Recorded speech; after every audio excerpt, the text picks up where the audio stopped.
আসসালামু আলাইকুম রহমতুল্লাহ। Nice and এর ব্যবহার দেখব, অর্থাৎ এটা এমনভাবে ব্যবহার করা হয় নাইস অ্যান্ড, যেমন ধরুন নাইস অ্যান্ড ওয়ার্ম, এরপরে nice and easy, nice and slow. তাহলে এটা কিভাবে ব্যবহার হয়, নাইস অ্যান্ড এটা কিভাবে ব্যবহার হয় সেটা দেখব। কিন্তু দেখেন, বাংলাদেশে শেষ বছরে একটা কথা খুব বেশি দেখা গেছে ফেসবুকে, নাইস অ্যান্ড অ্যাট্রাকটিভ। এটা কিন্তু সচরাচর এভাবে বলা হয় না, বা এভাবে ব্যবহার, নাইস অ্যান্ডের সাথে অ্যাট্রাকটিভটা আসলে সহজে যায় না। তাহলে এটা নিয়ে আমরা একটু সামান্য কথা বলবো। Nice and in an informal style, অর্থাৎ এটা ফর্মাল না। নাইস অ্যান্ড দিয়ে যেটা বলে এটা ফর্মাল না। In an informal style the expression nice and is often used.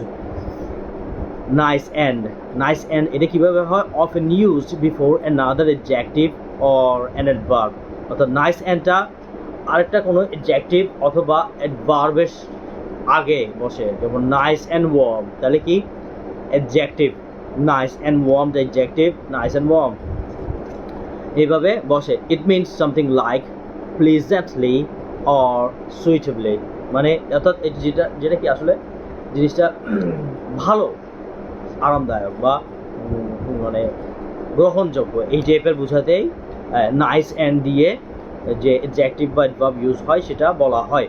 যেমন ধরেন, it's nice and warm in front of the fire, অর্থাৎ it is nice and warm in front of the fire, অর্থাৎ আগুনের সামনে বসে থাকলে বা আগুনের সামনে যে আগুন পোহালে ওটা কি হয়?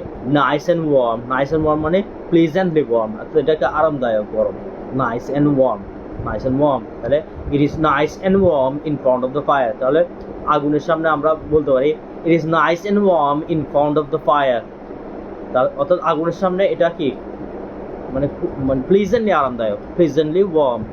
এরপরে the work was nice and easy, the work was nice and easy, আসলে কাজটা কি সুন্দর এবং সহজ, অর্থাৎ এটাকে বোঝাচ্ছে কি হয় সুইটেবল অথবা প্লেজেন্ট, নাইস অ্যান্ড ইজি।